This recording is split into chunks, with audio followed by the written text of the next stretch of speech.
사실 이번에 최대 규모다라고 했는데 막상 전시수를 들으면 좀 의아하실 수도 있을 것 같아요. 왜냐면 네. 24점이잖아요. 맞아요. 네. 사실 뭐 거장이다라고 하면은 일생에 거쳐서 뭐 수천 점까지도 남기는 그런 게 또 일반적이기도 하니까.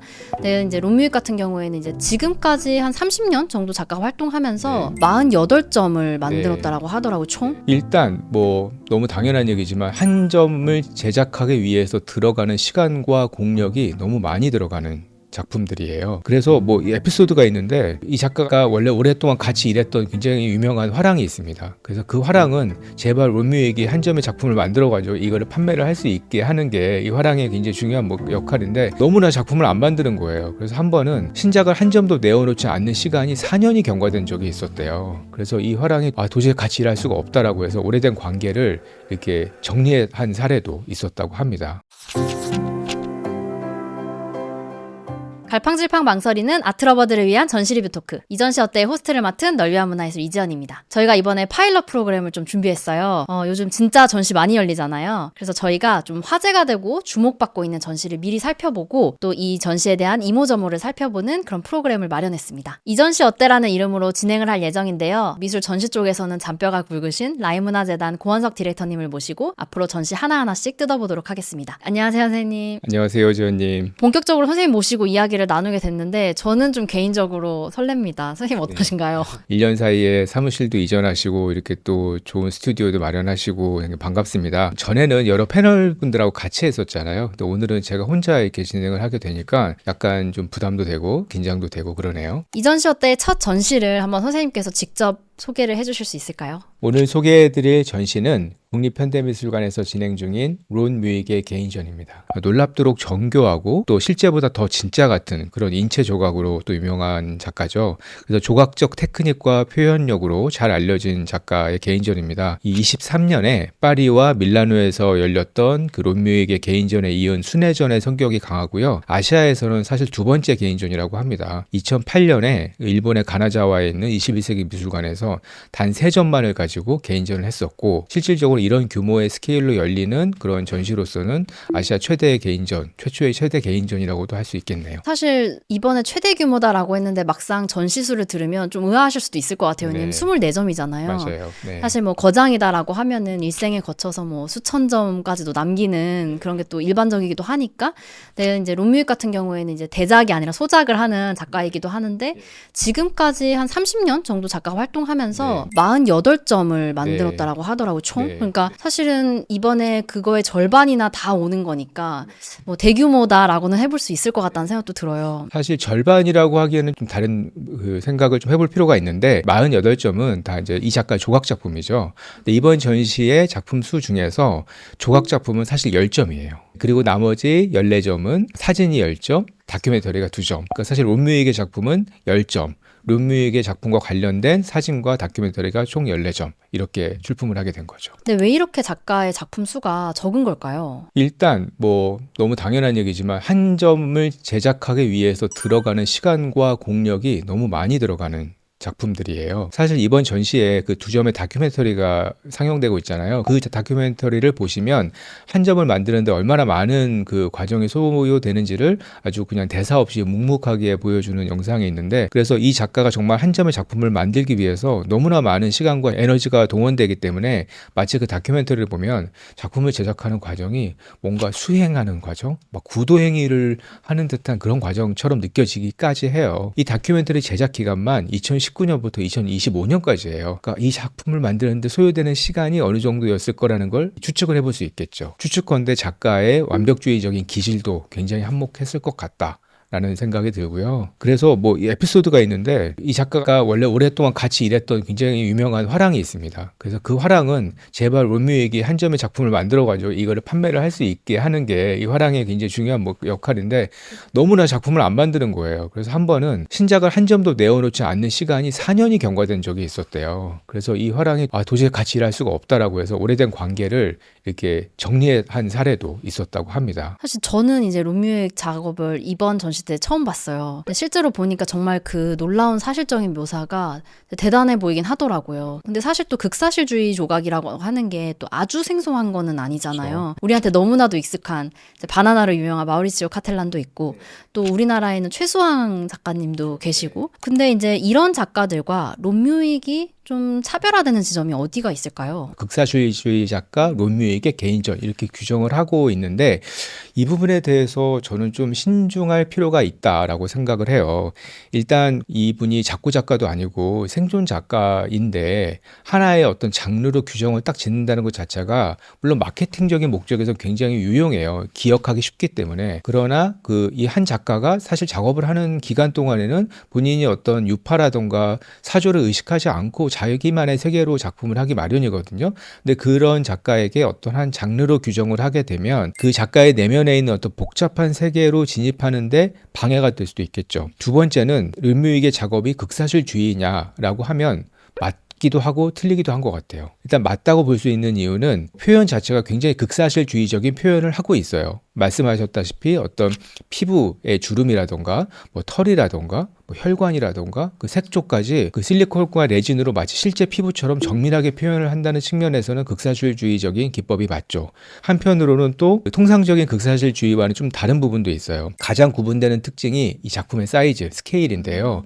사실 극사실주의라고 하면 그 라이프 사이즈라고 하죠. 실제 사이즈를 그대로 재현해 놓는 경우가 많은데 론뮤익의 작품은 아주 작거나 혹은 아주 크거나 그래서 크기를 완전히 실제 사이즈와 다르게 전복을 시켜버리는 그런 작품이죠. 그래서 이제 현존감인데 작거나 큰, 그러니까 왜곡된 현존감을 주고 있는 측면에서 일반적인 극사실주의와는 좀 다른 측면이 있고요. 어떤 사실적인 표면보다 그 이면에 있는 존재란 무엇인가 뭐 이런 측면에서 좀 깊은 질문을 또 품고 있는 작품들이기 때문에 일반적인 극사실주의와는 조금 다른 측면이 있어요. 그래서 저는 극사실주의 작가라고 규정을 하기보다는 론뮤익은 극사실주의적인 기법을 바탕으로 특유의 어떤 실존적인 주제를 시각적인 언어로 이렇게 전유해온 작가다라고 말을 하는 게 좀 더 적절하지 않나라고 생각을 합니다. 또 론뮤익 이야기할 때 빼놓을 수 없는 전시가 이제 센세이션 전시인데 1997년 영국에서 진행된 진짜 말 그대로 센세이션을 일으킨 그런 전시인데 뭐 세계적인 컬렉터인 찰스 사치가 이제 주관한 전시이고 이때 뭐 데미안 허스트라든지 뭐 트레이시 에민이라든지 마크 퀸 정말 기존 예술계에서는 뭐 상상하기 어려운 굉장히 파격적인 작품을 내세웠는데 그때 이제 많은 충격을 줬었고 YBA라는 이름으로 이제 그룹으로 1990년대 예술세계에 큰 영향을 끼쳤잖아요. 그런데 이제 그 이후로 영국에서 계속 많이 활동을 했는데도 YBA 작가로 호명되지는 않았거든요. 근데 그 특별한 이유가 좀 있을까요? 일단 론뮤익이 갖고 있는 배경이 좀 달라요. 그러니까 사실 첫 번째 그 YBA들이 결집한 전시가 골드스미스 재학 시절에 창고에서 시작한 전시였단 말이죠. 근데 론뮤익은 영국 출신이 아니고 호주 멜번 출신이죠. 그리고 사실 미술을 공부했다기보다는 인형 제작으로 작품 활동을 시작한 사람이에요. 영화 감독인 짐 헨슨이라는 사람이 있어요. 그 사람 밑에서 그 스튜디오 안에서 인형을 제작하는 그런 사람으로 직업 활동을 시작했던 사람이에요. 그래서 그 다음에 만든 작품이 돌아가신 자기 아버지를 똑같이 재현한 데드 죽은 아버지라는 뜻의 작품을 제작을 했는데 이 작품이 이제 센세이션 전시에 나갔던 거예요. 그래서 말하자면 이제 론뮤익은 그 YBA의 멤버였다기보다는 YBA에 의해서 발견된 작가라는 측면이 강하고요. 그다음 기질도 좀 달랐던 것 같아요. 일반적인 YBA 작가들은 정말 충격과 도발 그 자체가 본인들의 작업의 가장 큰 핵심이었는데 론뮤익은 사실 굉장히 충격적인 외관을 취하고 있지만 알고 보면 굉장히 과묵하고 굉장히 존재론적인 측면에 천착했던 작가이기 때문에 이런 충격 자체가 론뮤익에는 그다지 큰 관심이 없었을 수도 있어요. 본격적으로 좀 전시 이야기를 해보고 싶어요. 선생님 보시면서 가장 흥미로운 지점이 있다면 뭐였을까, 선생님께는? 실제로 작품을 보는 경험 자체가 저한테는 굉장히 흥미로웠어요. 이미지로는 대체가 불가한 그런 어떤 현장의 장소감 같은 걸 느낄 수 있었던 게 굉장히 흥미로웠던 지점이었어요. 그래서 작품과 작품 사이의 공간을 제가 정말 유영하듯이 이렇게 지날 수 있었다는 그 경험이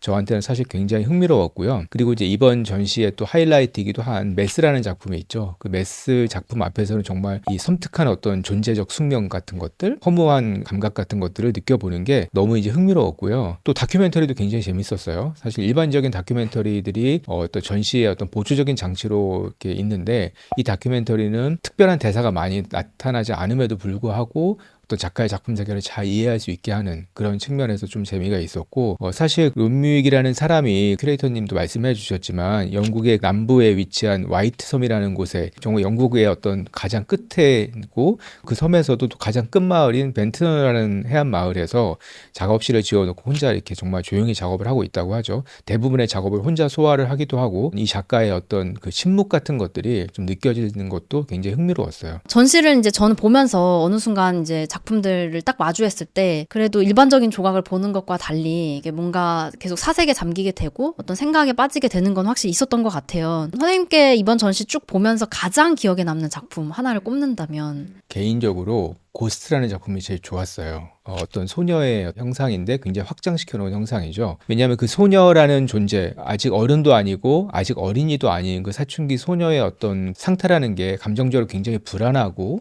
또 약간 설레이기도 하고 굉장히 복잡한 감정들이 있을 수밖에 없는 그 연배잖아요. 그러한 어떤 심리를 조각의 스케일이라던가 또 비례라던가 또 눈빛이라던가 이런 것들로 그 갑자기 막 신체적으로 성장하는 그 서양의 어떤 어린 영혼의 모습을 보여준 것 같아가지고 굉장히 흥미로웠고요. 저희처럼 또 좀 나이를 좀 먹은 사람들이 본다면 사춘기의 어떤 그 감정이라는 게 그 자체만의 문제가 아니라 인간의 어떤 길고 긴 성장과 노화의 어떤 사이클에서 처음으로 느껴보는 그런 그 성장통 같은 거기 때문에 그 정서가 이해되기도 하고 또 어떻게 보면은 약간 허무하기도 하고 슬프기도 하고 또 설레이기도 하고 굉장히 복잡한 감정을 불러일으키는 그런 작품이어가지고 저는 그 고스트라는 작품이 좋았어요. 저도 그 작품 되게 묘했던 것 같아요. 저는 뭐 관람객들이 워낙 붐볐던 이제 침대에서 작품이 제가 이제 두 번째 볼 때 큐레이터 토크 때 들어보니까 그 침대가 실제 천이더라고요. 네, 네. 저는 그걸 그렇죠. 몰랐어요. 예, 이불도 실제 이불이고. 네, 그러니까 네. 이불이 그래서 와서 이렇게 약간 그 주름이나 오자마자 이거를 이렇게 피셨다라고 그랬고 그게 되게 그래서 너무 만져보고 싶은 거예요. 그런 부분은 어떠셨어요? 작품들이 다 눈을 뜨고 있잖아요. 이제 사람 인물이 등장하기 때문에 그 눈빛을 혹시 보셨나요? 어떤 동공의 방향이라던가 이런 것들? 그쵸. 이제 침대에서 같은 경우는 약간 이렇게 하늘을 이렇게 한 80도 정도 이렇게 위로 올려다보는 네. 그래서 거기 이렇게 따라가서 보게 되는 네, 것도 좀 네. 있고. 예. 그렇죠. 네. 그게 사실 이번 전시 굉장히 그러니까 론뮤익 작품의 굉장히 중요한 포인트인데요. 이 작품이 인물이기 때문에 어딘가 시선이 향해져 있는데 그게 묘하게 관람객과 아이 컨택을 하지 않게 살짝 피해 있는 각도로 다 피해 있어요.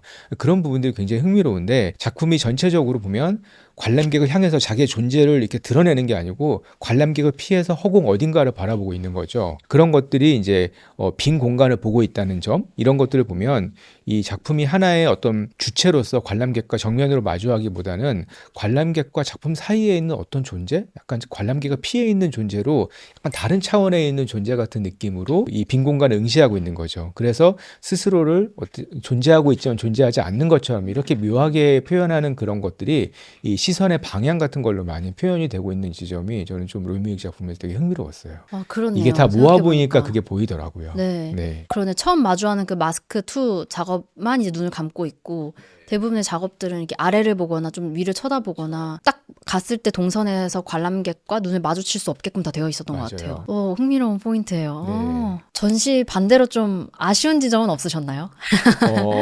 아쉬웠던 지점도 좀 있었는데요. 일단 아까 말씀드린 대로 조각 작품이 10점밖에 되지 않았기 때문에 이 10점의 작품들에게 조금 더 넓은 공간이 할애되었으면 어땠을까라는 생각이 좀 들었어요. 그러니까 물론 지금도 굉장히 넉넉하게 배치가 되어 있는 편이긴 하지만 이 작품이 한 점 한 점이 갖고 있는 특징이 있는데 그 한 점이 바라보고 있는 시선에서 느껴지는 허공이라던가 그 주변 공간의 느낌이 달라지는 그런 공간적 아우라라던가 이런 부분이 특징이기 때문에 그렇다면 작품을 봤을 때 그 공간과 좀 함께 봐야 되는 그런 지점들이 있다고 생각했거든요. 그랬을 때 한 점에 부여되어 있는 공간의 어떤 그 스케일 같은 것들이 조금 더 넓었으면 어땠을까? 즉 작품들이 조금 더 여유 있게 배치가 되고 그다음에 한 점의 작품과 그 공간을 같이 보고 다음 장소로 좀 이동하고 하는 그런 좀 동선의 미학 같은 것들이 좀 더 이렇게 넓게 설치가 되었으면 어땠을까라는 그런 지점이 조금 아쉬웠고요. 그 다음에 물론 이건 작가의 의도라고는 하는데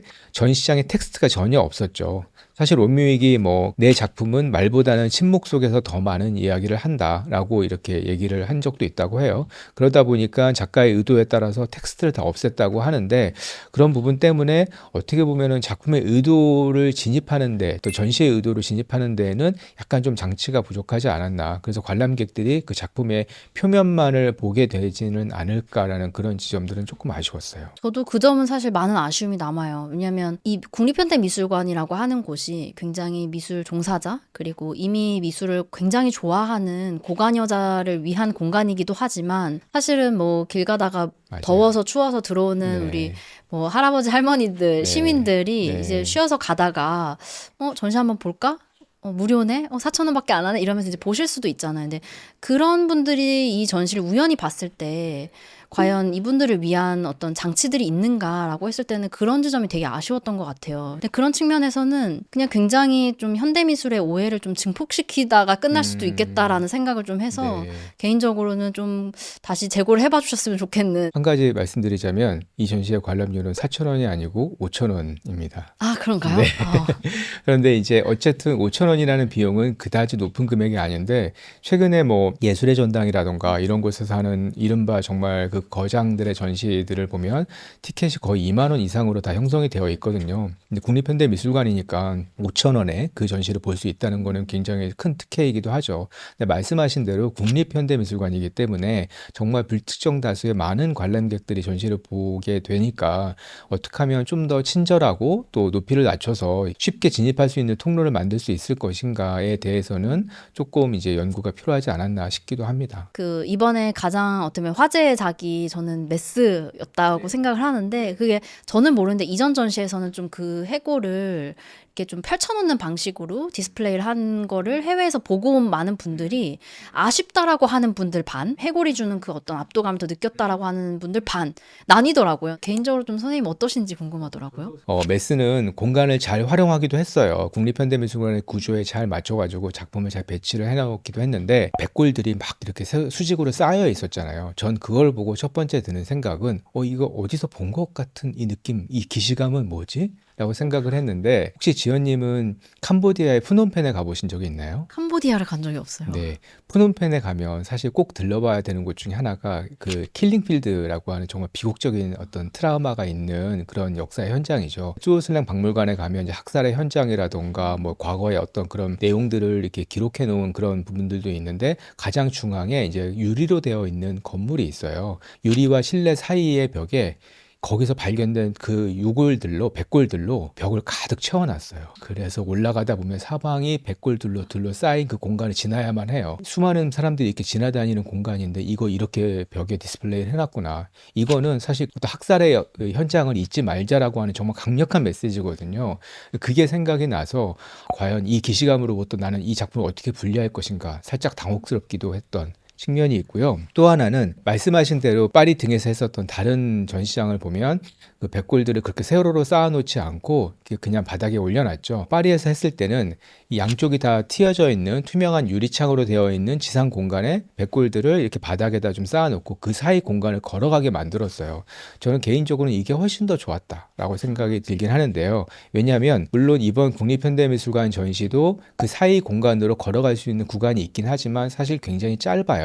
근데 파리에서의 그 전시는 거의 한 바퀴를 이렇게 쭉 건물을 따라서 돌게 만드는 그런 구도여가지고 이 유골 사이를 걸어가게 만들면서 많은 생각을 하게 하는 그런 동선이 구획이 되기도 했고 사실 여기에서의 포인트는 제가 아까 건물 이 1층이 다 이 유리창으로 되어 있다고 했는데 유리창을 통해서 이 백골 사이와 유리를 투과해서 그 밖에 보이는 아름다운 파리의 풍경들이 다 보이는 거죠. 그래서 백골과 그 파리의 정말 아름다운 풍경이 오버랩이 되는 거예요. 그래서 이걸 보면은 우리가 백골을 봤을 때 당연히 바니타스, 그 삶의 허무 같은 걸 생각하게 되는데 그 백골이 있고 그 뒤에는 너무나 아름다운 파리의 풍경, 지금의 풍경이 같이 펼쳐져 있는 그 풍경이 어떻게 보면 이 작품의 어떤 의도를 더 잘 살리는 게 아닌가. 그래서 정말 특별한 경험이 되겠다라는 생각이 들어서 저는 개인적으로는 파리의 설치가 굉장히 더 좋았을 거라고 생각을 하긴 합니다. 국립현대미술관이 과거에 국군병원이었다고 하더라고요. 그렇죠. 예. 그래서 그 어떤 장소성에 대한 것들을 좀 생각해서 맞아요. 했다라고 하는 부분은 되게 네. 일견 공감이 갔고 네. 또 그렇지만 반대로 이제 어떤 국립현대미술관에 그것들을 바닥에 올려놓을 공간을 확보하기가 현실적으로 어렵지 네. 않았을까 네. 뭐 그런 생각도 하면서 그 네. 안에서는 또 최선의 DP가 되지 않았나라는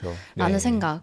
그리고 좀 아쉬운 걸 얘기하는 단계니까 사실 이게 이제 오전 시실, 육전 시실이 이제 나뉘어져 있었잖아요. 사실 오전 시실까지는 그 어떤 론뮤익 작품을 실제로 내가 봤다라는 거에 대한 어떤 좀 흥분 그리고 그 감정을 좀 고스란히 느끼고 싶다라는 것 때문에 되게 기분 좋게 마지막 메스를 보고 나왔던 것 같아요. 이제 육전 시실부터는 좀 생각이 많아졌어요. 처음에 제가 육전실 들어갔을 때 이렇게 막 뱅글뱅글 사람들이 막 돌려져 이게 뭐지 했는데 그게 다 줄이었더라고요. 그래서 이거를 내가 기다릴 수 있을까 했는데 제가 그 뒤에 이제 일정 때문에 사실 기다리지 못하고 다음에 와야겠다 했는데 네. 그 다음에도 못 본 거예요. 아 이렇게 웨이팅을 하는 게 많은 관람객들이 이 작품을 놓치게 되는 그 경험이 어떻게 바라봐야 되는가에 대한 고민은 좀 있었고요. 저랑 굉장히 비슷한 부분도 있고 살짝 또 다른 부분도 있어요. 일단 저는 그 줄을 서게 만드는 그 작품은 뭐 이 좋고 나쁜 걸 떠나서 관람객이 그걸 기다리면서 굉장히 설레어할 수도 있겠다. 그 긴 줄을 기다리면서 그런 장치 자체는 조금 생각해 볼 수도 있겠다. 근데 말씀하신 대로 다만 그 공간 육전시실 위층에 보면 그 작품 말고 한 점의 작품이 더 있잖아요. 근데 그 작품에 관람객이 너무 방해를 받는다. 이거는 조금 문제가 있었고 왜냐하면 그 말씀하신 작품은 그 작품 안에서 암수능을 해야 되잖아요. 그래서 한 점의 그 작품이지만 그 작품을 보는데 굉장히 많은 시간이 걸려서 가는 거기 때문에 그러다 보니까 그 줄이 길어진 부분들이 있거든요. 그래서 그 줄을 기다리게 하는 건 괜찮은데 그 줄을 기다리는 동선 자체는 조금 약간 설계가 좀 더 됐어야 되지 않나 이런 생각이 들고 저도 이제 그 개인적으로 육전시실에서 그 지하로 내려가는 그 공간 자체는 조금 항상 부담스러워요. 계단이 되게 좁아가지고 올라오는 사람과 내려가는 사람 서로 이렇게 좀 불편하게 마주치기도 해야 되는 그런 부분이 있는데 그렇게까지 해서 좀 어렵게 내려갔는데 사실 그 내려갔을 때 보면 거기에는 조각 작품은 없죠. 사진과 영상만 있을 뿐이에요. 그래서 사진과 영상을 위해서 그렇게 약간 긴 동선을 유도할 필요가 있었나? 라는 생각이 들고 그나마 사진 공간은 그래도 12점이 있는 그 면적이나 이런 부분들은 좀 괜찮은 것 같은데 그 영상이 놓여져 있는 공간은 그 다큐멘터리 2점을 위해서 너무 큰 공간이 할애된 게 아닌가라는 생각이 들어요. 근데 너무 영상이 좋아서 다 보긴 했는데 굉장히 좀 이렇게 불편한 자세로 봐야 됐었다. 영상의 크기에도 불구하고 이런 부분은 조금 아쉬웠던 측면이 있고 좀 더 편한 장소에서 이걸 보면서 영상을 끝까지 보게 만듦으로써 이 전시의 분위기를 이 톤을 좀 이렇게 이해할 수 있게 했으면 어땠을까라는 생각이 들기도 해요. 사실 이번에 소개된 론뮤익의 작품들을 보면은 좀 가장 충격적인 작품들은 또 제외된 것 같거든요. 아까 선생님께서 이제 YBA에 출품된 작품, 데드라는 작품이라든지 아니면 저는 제가 봤을 때 막 이렇게 출산해서 아기가 엄마 위에 있는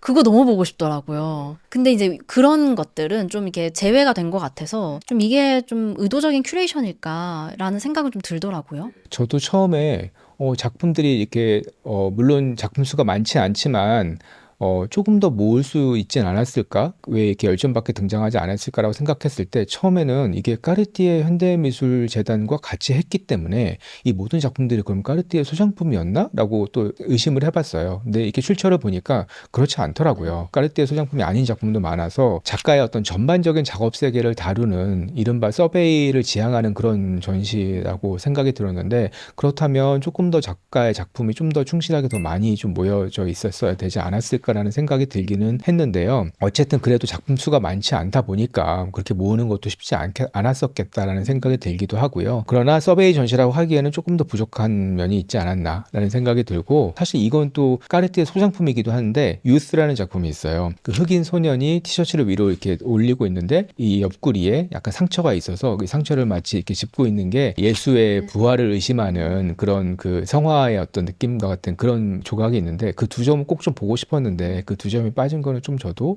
아쉽긴 했습니다. 가만히 생각해보면은 그 론뮤익 작가의 어떤 작품들이 좀 서구 백인들이 좀 많거든요. 근데 미술계에서는 또 뭐 포용성이나 다양성도 워낙 높은 화두를 가지다 맞아요. 보니까 좀 선생님 이런 부분을 염두에 두고 전시를 보셨는지 궁금하더라고요. 일단 이 작가가 자기의 작품에 등장시키는 대부분의 인물이 백인이라는 지점에 대해서는 사실 저는 굉장히 옹호하는 편이에요. 왜냐하면 이 작가가 백인이기도 하지만 결국은 이 작품들이 저는 이제 작품을 이렇게 읽는데 그 등장하는 인물들의 존재성이 중요한 게 아니고 그 존재를 빌려와서 결국 작가가 하고 싶은 얘기는 자기 자신의 모습이라고 생각하거든요. 작품의 모든 출발점이 사실 자기 자신이에요. 이 작가가 자기 자신의 존재성을 투영시키고 있는데 인종이 달라지거나 하는 그런 부분까지 시도를 하게 되면 그러한 메커니즘에서 조금 어려움을 느낄 수도 있지 않을까라는 생각을 한다면 이 백인 작가가 자신의 존재를 투영하는 데 있어서 백인들의 인물들을 등장시킨다는 것 자체는 저는 큰 문제는 없다라고 생각을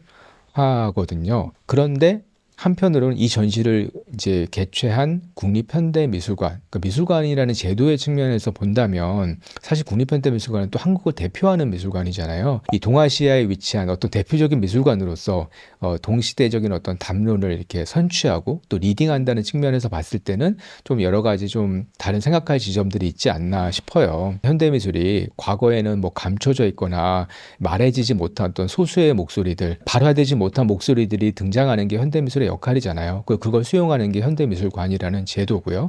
그렇다고 보면 특히 동아시아에 위치한 국립현대미술관 같은 경우에는 그동안 너무 이렇게 서구 백인들 중심으로 이루어져 왔던 그 미술계에서 좀 다른 목소리들을 충분히 수용하고 이제 그런 것들을 이렇게 내놓을 어떤 필요가 있다고 생각이 되고 관람객들 혹은 대중들은 그걸 또 요구할 권리가 있다라고 생각을 하고 있거든요. 그런데 이제 보면 국립현대미술관이 그동안 이른바 이렇게 롬뮤익과 같은 서구의 어떤 그 거장들의 전시들을 일련의 전시들을 꼭 개최를 해왔죠. 특히 유럽이라던가 이런 곳에서는 이 어떤 요구되는 수준이 굉장히 높기 때문에 의도적으로 피하고 있는 부분도 있어서 오히려 백인 남성들이 또 역차별을 받고 있다는 얘기가 나올 정도로 그런 분위기 속에서 이런 백인 남성의 전시를 하게 된다면 뭔가 다른 당위성이 좀 필요하겠죠. 우리가 이러이러하기 때문에 이러한 시류에도 불구하고 이 작가의 전시를 한다라는 그런 논리가 좀 보여졌으면 우리는 납득을 할 수 있었겠죠. 근데 그런 부분들이 아직은 이렇게 보여져 있지 않은 걸 보면 그 부분은 조금 아쉬움이 남는 대목이긴 합니다. 사실 저는 이번에 기자간담회 때 저는 작가의 어떤 그 캐릭터나 배경이나 이런 걸 사실 잘 몰랐어요. 네, 그래서 네. 기자간담회에 안 와서 좀 놀랬거든요. 국립현대미술관, 그래도 한국에서 가장 영향력 있는 기관에서 이제 굉장히 스포트라이트를 하는 건데 네, 네. 이게 뭐 나를 조명해주기 때문에 온다가 아니라 그만큼 이제 중요하게 받아들이고 있기 때문에 작가가 와서 직접 자신의 의도나 여러 가지 것들을 좀 발언을 해주는 것이 균형적으로, 그리고 그것이 이제 미술의 어떤 상호관계라고 생각을 했는데 작가가 등장하지도 않았고 그러다 보니까 굉장히 베일에 가려져 있고 이제 작가가 직접 말하는 게 많이 없다 보니까 결국에는 비슷한 얘기들이 좀 많이 텍스트에 있다. 좀 이런 부분이 저도 좀 아쉬웠던 것 같습니다. 이 작가가 약간 그런 추측컨대 제가 다 확인을 해보진 못했지만 아마 다른 기자간담회에도 등장하지 않을 확률이 높지 않을까. 이 작가의 기질인 것 같아요. 이제 남 앞에 나서는 걸 굉장히 극도로 싫어하고 남들과 이렇게 언어로 대화하는 걸 좀 피하는 편이 아닐까라는 생각이 들어서 기자간담회 때 저는 가보진 않았지만 스튜디오에 대리인이 나와서 참여했다고 하는데 그분이 기자간담회를 하면 수시로 등장하는 인물인 것 같아요. 그래서 그런 부분은 좀 이 작가의 특징도 아마 관련이 있는 것 같고, 그리고 작품의 원천적인 어떤 내용적인 측면에서 작가가 얘기하는 게 그다지 많지 않기 때문에 사실은 이제 텍스트가 좀 그런 한정된 측면도 없지 않아 있을 것 같아요. 그래서 어떻게 보면 그런 거는 이제 어떤 더 긴 시간의 연구와 이런 것들로 이렇게 보충이 돼야 되는 측면인데 이 전시의 준비 기간이 그렇게 긴 연구를 끌어낼 수 있을 정도가 아니지 않았을까? 뭐 이런 생각도 좀 해보게 됩니다. 선생님이 전시 보시고 나서 이런 말씀 해주셨어요. 좀 미술관에서 전시 작가를 선정할 때 앞뒤 맥락이나 배경을 보는 것도 굉장히 중요하다. 저는 뭐 최근에 국립현대미술관 거의 모든 전시를 뭐 빠짐없이 보니까 네. 사실 뭐 예를 들어서 이제 접속하는 몸, 아시아 여성 미술가들 제 주변에서 굉장히 이제 이 전시를 인상 깊게 봤는데 이런 전시는 사실은 굉장히 시의성이 있다라고 생각을 그렇죠. 하거든요. 네. 특히나 이제 굉장히 많은 컬렉션 중에서도 아시아 여성 작가들의 작품을 이제 뽑아서 관객들에게 새로운 내러티브를 보여준다라는 부분에서 새롭게 미술을 바라보는 관점을 이제 제시한다는 측면에서 되게 좋았던 것 같고, 사실은 이제 롬뮤익 같은 경우에는 최근에 신작을 발표했다거나 아니면 어떤 이슈가 있는 게 아니니까 작가 개별적으로 놓고 봤을 때 그럼 이 작가가 다루는 어떤 주제의 시의성 혹은 뭐 국가의 시의성 이런 것들이 있어야 되는데 그런 부분 조금 빠져있지 않나라는 생각도 네. 저는 했습니다. 물론 한국이 지금은 어떤 경제 소득도 높고 글로벌한 지평에서 굉장히 리딩하는 나라임에도 불구하고 역사적으로 보면 어떤 그 메이저보다 마이너의 입장에서 계속 우리의 역사를 점철시켜 왔던 거잖아요. 그리고 지금도 사실은 서구 백인 위주의 어떤 그 서구 유럽 자본 혹은 영미 자본이 점하고 있는 미술계의 맥락 안에서 우리는 아직도 이렇게 마이너의 위치에 서 있게 되는 거죠. 그렇다면 우리의 존재성, 우리가 지금 취해져 있는 그런 어떤 가치라던가 우리가 지금 밟고 있는 토대가 어떤 것인지에 대해서 좀 더 진지하고 깊이 있게 연구를 하는 어떤 미션이 우리는 국립현대미술관의 그런 미션을 기대를 하게 되는 거죠. 그런 부분에서 좀 국립현대미술관이 선도하는 사례들 그리고 어떤 개별적인 맥락보다 아시아적 가치가 이렇게 연대됨으로써 좀 더 어떤 발화되지 못한 목소리들을 선도적으로 끌고 가서 말할 수 있는 그런 어떤 기획력 같은 것들을 사실 기대하게 되죠. 뭐 아쉬운 점을 얘기했지만 전시는 뭐 꼭 봐야 된다라고 저는 항상 생각하거든요. 결국 이런 콘텐츠를 만드는 이유도 꼭 직접 보셨으면 하는 마음을 담고 있고 아까 이제 까르띠에 재단 후원 이야기를 조금 해주셨는데 좀 더 깊게 이번에 좀 이런 공동 주체에 대해서 좀 어떻게 바라보시는지 궁금합니다. 사실은 굉장히 많은 예산이 투입이 됐을 겁니다. 특히 운송적인 측면에서 보면 요즘 운송비가 워낙 많이 올랐기 때문에 그런 이 운송을 감당할 만한 예산을 마련하기에는 쉽지 않아요. 그런 측면에서 까르띠에라고 하는 글로벌 명품 브랜드가 이렇게 후원을 해서 이 전시를 개최하는 것 자체는 굉장히 사실 좋은 일이기도 하죠. 뭐 조금 아쉬움이 남는 지점은 사실은 국립현대미술관은 또 정말 약간 또 규모가 완전히 비교가 안 되는 규모의 큰 어떤 예산을 가지고 운영하고 있는 미술관이거든요. 그러다 보니까 사실 이러한 후원이나 협력이 국공립미술관 중에서도 조금 더 예산적으로 더 열악한 다른 미술관들의 이렇게 후원이 된다면 국내 미술 생태계가 조금 더 골고루 다 발전을 할 수 있을 텐데 그런 미술관에서도 이런 어떤 좋은 전시들이 유치될 수 있는 그런 시도가 될 수 있다면 훨씬 더 국내 미술 생태계의 양적으로나 질적인 토대들이 더 풍부해지겠죠. 사실 저는 뭐 최근에 명품 브랜드가 이런 현대미술을 후원하는 거를 굉장히 긍정적으로만 바라봤던 것 같아요. 그냥 그 자체만을 보다 보니까 뭐 예를 들어서 리움미술관에서 최근에 보테가 베네타가 한 것도 저는 좋았어요. 사실 이렇게 다른 어떤 인더스트리에서 새로운 자본이 유입되는 거는 굉장히 환영할 만한 일이다라고 생각을 했는데 또 그 관점에서 보면은 그 자본의 방향이 좀 더 골고루 분포될 필요가 있겠다. 저희가 이제 긴 시간 동안 이제 이야기를 좀 했는데 이번 전시 이제 대박날 조짐은 보이는 것 같아요. 이미 뭐 대박이 났죠, 사실. 지금 보니까 제가 스토리에서 봤나 인스타그램? 평일 오후에 갔을 때 아예 입구부터 줄 서 있더라고요. 어떻게 이런 정도의 폭발적인 반응일까? 선생님 좀 어떻게 보세요? 지연님한테 묻고 싶은 질문이기도 해요. 아니, 저도 사실 이렇게까지 반향을 일으킬 줄 몰랐는데, 물론 예상할 수 있죠. 뭐, 사람들이 와서 사진 찍기 너무 좋은 전시고, 사진을 찍으면 굉장히 근사한 컷들이 나오게 되고, 그래서 바이럴이 되고, 또 뭐, 홍보가 되는 거는 너무 예상 가능한 일인데, 그 힘만으로 이렇게 많은 관람객이 오는 것인가. 그 다음에 압도적으로 20대, 30대 정도로 보이는 젊은 관람객 수가 많았다. 물론 전시가 굉장히 난해하지 않은 것도 사실이에요. 정말 그냥 하이퍼리얼한 그 조각을 보는 것만으로도 굉장히 특별한 경험이기 때문에 이런 그 특징들이 좀 있긴 한데 사실 그건 지연님의 의견이 좀 궁금해요. 전조 증상이 몇 가지 있었던 것 같아요. 뭐 카텔란부터 시작을 해서 내가 현대미술을 이해하고 있어라는 것을 가장 쉽게 보여줄 수 있는 것도 또 회화가 아닌 어떤 조각이나 설치들이란 말이에요. 그러니까 오히려 인스타그램업을 하다라는 게 진짜 뭐 모네, 마네, 뭐 피카소와 같은 그런 마스터피스가 아니라 현대미술로 넘어오면서 좀 더 재밌게 유의할 수 있는 어떤 매체가 이 시대에 설치가 된 게 아닌가라는 생각도 좀 들거든요. 그래서 그런 부분은 또 흥미로웠어요. 사실 이 업계에서 뭐 일하는 사람으로서 저는 그게 뭔지 너무나 잘 이해를 해요. 아직 제가 정확하게 분석은 못했어요. 뭐 예를 들면 2019년에 제가 서울시립미술관에 있을 때 데이비드 호크니 전시를 기획을 했었는데 그때도 사실 데이비드 호크니 전시를 기획하면서 이 전시가 엄청난 반향을 불러일으킬 것이다라고 그렇게 구체적으로 생각하지 못했어요. 조마조마했습니다. 사실은 지금은 믿지 않으시겠지만 약간 우려를 많이 표하기도 했는데 전시를 준비하고 세팅을 하면서 그 전시가 임박했을 때 이게 되는 건 되는구나 라는 감각들을 너무 느낄 수 있었어요. 일단 데이비드 호크니의 작품이 그 당시에 경매가에서 현존 작가 최고가를 기록을 갱신하면서 네이버의 실검 1위를 하루 동안 뜬 적이 있었어요. 이런 것들이 굉장히 큰 전조 증상이었고 이미 인스타그램에서 데이비드 호크니 전시를 하게 된다는 거를 이미 이렇게 바이럴이 되고 있는 걸 보면서 아 이게 약간 성공의 전조인가? 라는 생각이 들기도 했고요. 데이비드 호크니 저도 번호표 받아서 기다렸던 기억이 납니다. 사실 이제 관람객이 많은 또 다른 이유 중에 하나 저는 이제 국현 자체가 되게 핫플이 됐다라고도 생각을 해요. 약간 이제 팬층을 좀 확보하고 있는 단계가 아닌가. 그래서 코로나 때 잠깐 멤버십이 끊겼다가 최근에 이제 다시 또 부활을 하면서 이제 인스타그램만 보더라도 뭐 멤버십 데이에 뭐 나오는 이미지들이 약간 미술관에서 DJ를 한다거나 약간 그런 식의 어떤 좀 젊은 어떤 파티 문화도 이제 적극적으로 미술관에서 받아들이고 하면서 그 자체가 되게 그냥 정말 옷 딱 예쁜 거 차려입고 가서 이날만큼 즐긴다 하는 장소가 되지 않았나라는 생각도 좀 들어요. 저는 이 전시에 가시게 되면 꼭 그 조각의 표면만에 너무 집착하지 마시고 표면도 잘 보시고 이 조각이 주는 어떤 그런 정말 리얼함도 잘 보시는데 그 왜곡된 스케일, 줄어들거나 커진 스케일이 이 공간을 어떻게 점유하는지 그리고 그런 허공을 바라보는 시선이라 이 작품들의 어떤 빈 공간 사이의 배치를 이렇게 보면서 유영하시면서 개별 작품들이 어떠한 분위기를 뿜어내고 있고 그게 공간을 어떻게 점유하고 있는지 이런 것들을 좀 한번 보셨으면 좋겠다.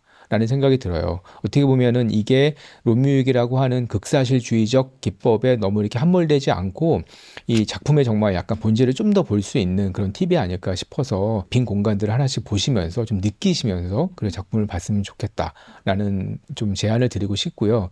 그렇게 하려면 좀 사람이 없는 시간에 가야 되겠죠. 맞아요. 근데 지금 너무 사람이 많아서 좀 염려가 되긴 하지만 가급적이면 평일날 오전에 오픈런을 통해서 좀 이 빈 공간의 어떤 느낌을 좀 느껴보셨으면 좋겠다라는 제안을 드리고 싶어요. 그래서 온라인으로 혹은 이미지로는 대체가 안 되는 장소적 경험, 이런 것들을 좀 한번 해보셨으면 좋겠다 이런 생각이 들고요. 끝으로 오늘 첫 이전 시 어때 토크 진행해 봤는데 어떠신지 궁금합니다. 네, 와, 시간이 너무 빨리 갑니다. 네. 이렇게 빠르게 시간이 갈 줄 몰랐는데요. 어떻게 생각하면 아까 제가 롬뮤익 전시가 아시아에서 두 번째로 열리는 전시이지만 사실 이러한 스케일로 열리는 거의 첫 번째 전시나 다름이 없다라고 말씀을 드렸잖아요. 그러니까 한국이라는 나라, 우리가 지금 살고 있는 이 시대의 이 나라에서 사실 누릴 수 있는 현대미술의 인프라가 생각보다 굉장히 많아요. 이 전시 하나를 가지고 이렇게 몇 시간 동안 지연님과 제가 토크를 하면서 이걸 다뤄볼 수 있다는 환경들, 그리고 이런 것들을 실제로 누군가 많은 분들이 보실 거라는 그런 걸 보면 우리나라가 정말 미술로 누릴 수 있는 인프라가 되게 많구나, 뭐 이런 생각도 또 했습니다. 저희가 뭐 이제 다음 전시도 선정을 해야 되니까 차차 한번 생각해 보면 좋을 것 같고, 저도 오늘 이야기 나눠서 너무 즐거웠고, 전시를 보고 나서 확실히 많은 분들이 왜 전시와 관련된 모임 요즘에 많이 갔잖아요. 그 이유가 좀 그냥 나 혼자서 생각하고 끝나는 게 아니라 어떤 타인의 이야기들을 들어보고 그 이야기를 통해서 또 내 생각도 다시 정리되는 뭐 그런 효과가 있지 않나라는 생각이 들어요. 그래서 좀 이런 콘텐츠가 그런 역할을 하길 바라면서, 그럼 이것으로 첫 이전시 어때 마치도록 해보겠습니다. 오늘 시간 내주셔서 감사합니다, 선생님. 고맙습니다.